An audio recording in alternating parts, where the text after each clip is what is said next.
O helicóptero sobrevoou a zona de exclusão, passando perto das casas abandonadas e mostrando a devastação. Só se ouvia o som das lâminas do rotor ecoando na noite silenciosa. Missão quase impossível na escuridão. O maior desafio era Chernobyl. O piloto apertou o controle ao ver os níveis de radiação subirem para o vermelho em seu dosímetro. No episódio de hoje do The Infographics Show, contaremos a história dos pilotos que voaram até o núcleo de Chernobyl. Em 26 de abril de 1986, a usina nuclear de Chernobyl falhou de forma catastrófica, lançando nuvens de fogo e radiação mortal no céu noturno. O evento gerou impacto global.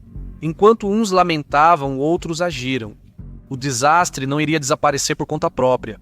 Eram necessárias pessoas no local, pessoas que pudessem limpar a bagunça, contê-la e descobrir exatamente o que havia dado errado. Pessoas dispostas a arriscar a vida.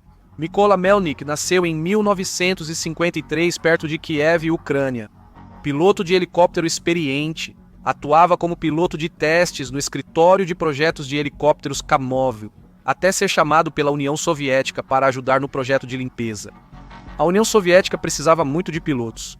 As equipes de solo nem podiam se aproximar do próprio reator nas semanas seguintes ao desastre, perto do núcleo do reator. Os níveis de radiação chegaram a 300 sieverts por hora, com níveis em torno de 200 sieverts por hora ao redor do próprio prédio. A dose segura de radiação é de 20 millisieverts por ano para trabalhadores e 1 millisievert para o público em geral. De acordo com especialistas da época, esse nível de radiação liberaria uma dose letal para seres humanos em apenas 1 minuto. A curto prazo, até 10 sieverts de radiação são fatais em semanas. Chernobyl foi um grande desafio para retirar as pessoas vivas. Mas helicópteros só precisavam pairar sobre o local do reator por alguns segundos, expondo o piloto a níveis de radiação significativamente mais baixos. Apesar de realizar várias missões para o governo, Melnyk foi o responsável por uma das mais importantes, a Operação Agulha. Em junho, os comandantes de Melnyk pediram que ele fizesse um exercício de treinamento em Moscou, o que achou um pouco aleatório. Com seu helicóptero, ele lançaria uma sonda gigante semelhante a uma agulha em local exato. Uma missão extremamente difícil que exige coordenação, habilidades de voo avançadas e precisão excepcional. Mas Melnyk havia sido escolhido justamente por causa de suas habilidades superiores de precisão, algo que lhe rendeu o apelido de O Joalheiro. E naquele dia em Moscou, Melnyk conseguiu, para surpresa de quase todos. Os observadores aplaudiram empolgados quando Melnyk completou a manobra com sucesso. Mas a famosa União Soviética transparente ainda não iria informar o piloto sobre sua missão. Eles sequer avisaram o público, outras comunidades científicas ou governos sobre o que ocorria. Só admitiram o incidente após os governos da Finlândia e Suécia perguntarem o motivo. De repente, havia uma grande quantidade de radiação vazando para o espaço aéreo deles. E mesmo assim, a União das Repúblicas Socialistas Soviéticas garantiu aos outros países que o incidente de Chernobyl estava sob controle, o que deve ter sido uma novidade para todo mundo. Na verdade, limpando o local após um treino difícil, Melnyk soube de sua próxima missão a caminho do aeroporto de Borispol, em Kiev, segundo ele mesmo. A reação dele foi: "Ai de mim, é a minha juventude?" Compreensível, pois tinha só 32 anos na missão. Ele decidiu arriscar a vida por seu país e povo.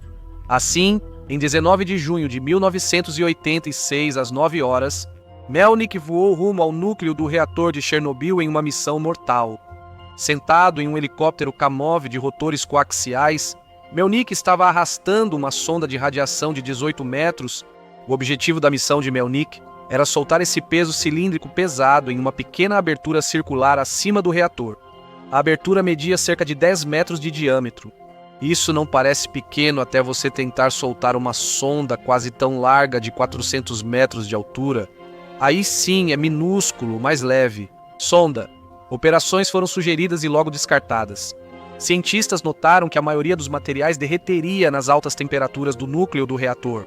Nos dias seguintes à explosão de Chernobyl, o reator continuaria queimando, cerca de 4.700 graus Fahrenheit, é mais ou menos metade da temperatura da superfície do Sol.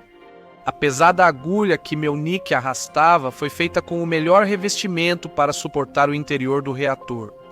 Devido ao calor intenso e à carga, o helicóptero não podia se aproximar do reator. Ele teria que passar a uma altura superior ao Empire State Building acima da abertura, realizando uma manobra muito difícil. Além disso, a abertura não estava realmente aberta. Os cientistas sabiam que haveria uma crosta que a sonda precisaria romper para cumprir sua missão. Por isso, ela precisava ser longa e pesada. Portanto, nenhuma pressão sobre Melnick. A agulha estava equipada com sensores que dariam aos cientistas dados sobre temperatura, radiação gama e fluxo de nêutrons no reator danificado. Após um mês, ainda havia um brilho estranho no reator. E os cientistas não faziam ideia do que estava acontecendo ou do que precisavam fazer para conter mais danos, tornando a missão crítica. Melnick iniciou o voo fora da zona de exclusão interna. Bases improvisadas foram montadas longe do reator para planejar operações de limpeza fora da zona de exclusão de 300 km. Ao se aproximar, Melnick sabia que quase tudo já estava contra ele e a missão. Helicópteros Mi-20 e 4 selados detectaram radiação acima do reator. Só eles podiam ficar tanto tempo perto da usina, pois usavam revestimentos de chumbo, filtros e sistemas para manter o ar. Melnick sabia que, ao passar sobre o reator a 400 metros de altura, seria atingido por radiação. Aproximadamente 3.000 Röntgens, ou 26 sieverts por hora segundo a Comissão Reguladora Nuclear. Só 400 a 450 Röntgens, cerca de 4 a 45 sieverts, administrada por algumas horas, pode matar cerca de 50% dos expostos em até 30 dias. Então, 3.000 Röntgens era realmente um problema. Devido a ventos e anomalias, alguns pontos próximos ao reator chegaram a 20.000 Röntgens por hora de radiação. Melnick sobrevoava as vilas estranhamente abandonadas da região, olhando para o núcleo do reator à frente e rezando, e à medida que se aproximava cada vez mais do núcleo, suas palmas das mãos suavam. Ao se preparar para soltar a grande agulha de metal no núcleo do reator, encontrou outro problema a poucos metros. As altas temperaturas no reator causaram forte turbulência. O calor e a instabilidade dentro do ar superaquecido continuavam sendo expelidos pela abertura do núcleo no topo. Isso gerou fortes correntes ascendentes que balançaram o helicóptero de Melnick, dependente das imagens da câmera. No final da agulha de metal, Melnick tentou fazer a soltura mesmo assim. Ele liberou a agulha e ouviu um barulho metálico. Seu coração afundou. A agulha errou o alvo. Os relatos divergem se a crosta congelada acima do núcleo do reator foi atingida no ângulo errado ou se os destroços reforçados fizeram a agulha ricochetear, ao invés de cair para dentro. Isso significava apenas uma coisa: Melnick teria que voar sobre o núcleo e sua radiação letal outra vez. Ele virou o helicóptero para outra passagem, torcendo que o suor nas mãos fosse nervosismo, não efeito da radiação. Ele verificou a transmissão e não acreditou. A primeira tentativa danificou a câmera. Melnick voava às cegas.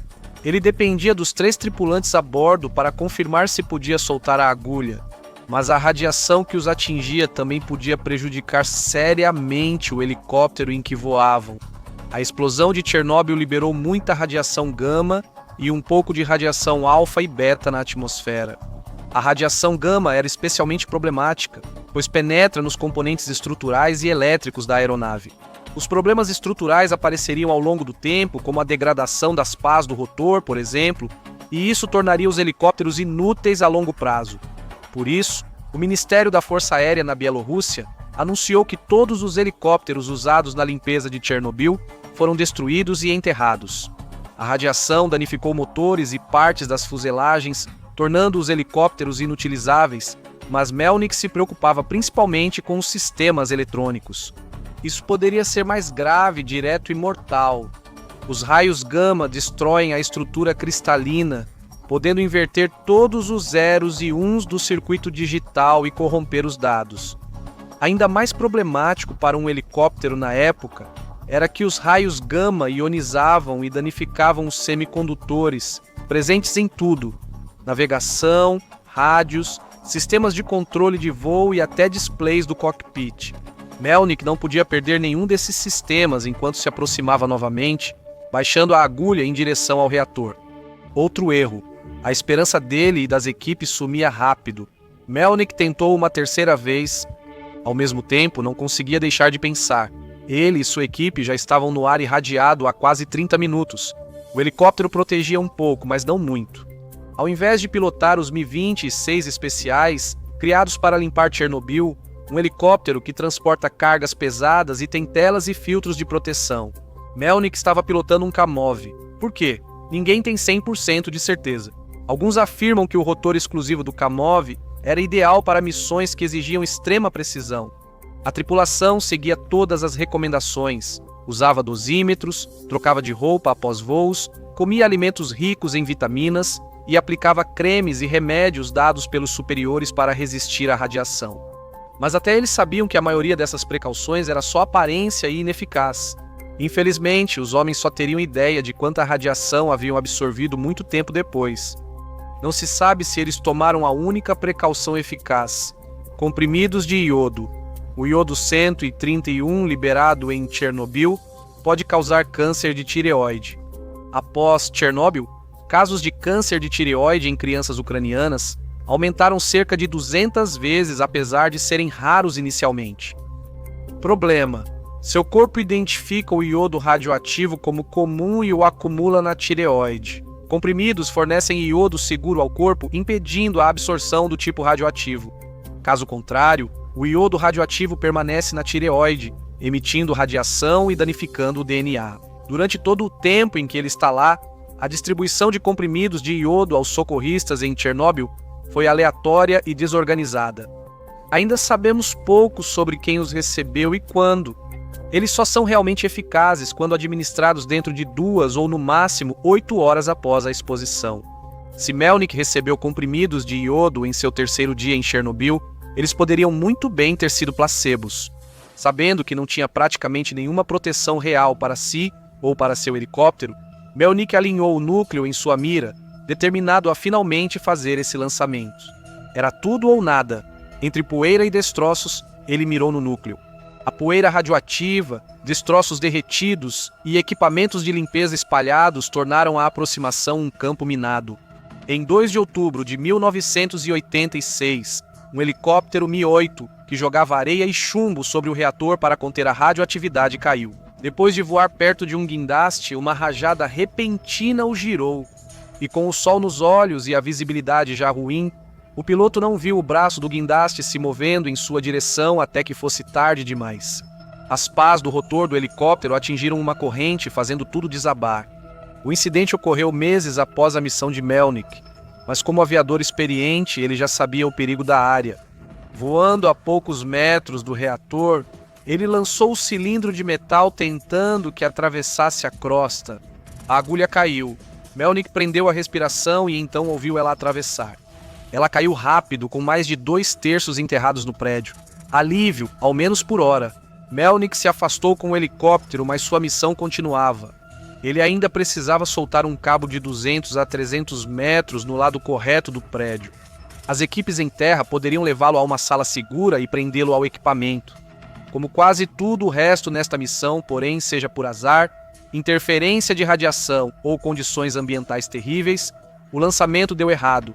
A trava falhou e o cabo caiu no lugar errado. A situação só foi salva porque uma equipe de cientistas da União das Repúblicas Socialistas Soviéticas estava passando pelo prédio apenas alguns minutos depois e eles viram o cabo pendurado do lado de fora de uma janela. Sem pensar 2 vezes, Vyacheslav Pisminy, doutor em física, quebrou o vidro para pegar o cabo, enquanto outro homem atrás dele ajudou a puxá-lo para dentro do prédio. Esse homem era Yevgeny Velikov, ex-vice-presidente da Academia de Ciências da União das Repúblicas Socialistas Soviéticas. Chernobyl foi um momento em que todos tiveram que ajudar, assumindo funções impostas de forma abrupta. Nesse momento, Melnick e sua equipe chegaram de volta à base. Eles estavam no ar há 36 minutos. Mais tarde, os médicos descobriram que Melnick havia sido exposto a níveis de radiação pelo menos 10 vezes acima do permitido. Entre 20 de maio e 9 de setembro de 1986, Melnick realizou 46 missões e somou 52 horas de voo na área. Por seus esforços, ele recebeu o título de Herói da União Soviética, a maior honraria do país. Anos depois, a Federação Internacional de Pilotos de Helicóptero homenageou ele, sua equipe e os outros pilotos que atuaram na limpeza de Chernobyl por meses. Eles, surpresos, os chamavam de russos malucos. Embora a sonda que ele lançou tenha fornecido muitas informações úteis para os cientistas, ela estava enviando leituras de temperatura que não faziam sentido algum. Anos depois, descobriram que a sonda caiu na piscina de combustível usado, não no poço do reator. E as homenagens fariam pouco para evitar as consequências inevitáveis. Dos 3 membros da equipe de Melnik, nenhum chegou aos 50 anos. Morreram aos 39, 40 e 48 anos. Melnik viveu até os 59 anos, mas enfrentou problemas. Em 1994, ele fez 2 cirurgias devido a complicações da exposição à radiação. Seus médicos aconselharam que ele parasse de beber e fumar para ter a melhor chance de uma vida longa. Melnik ignorou os conselhos porque, como disse depois ao repórter, decidiu viver do jeito que gosta, sem se limitar. Depois de tudo que ele passou, quem o culparia? Ele acabou falecendo em 2013 na Espanha, onde passou os últimos anos de sua vida como piloto de testes e instrutor para pilotos locais. Confira Chernobyl, desastre nuclear explicado hora a hora para ver como tudo ocorreu, ou assista a este vídeo.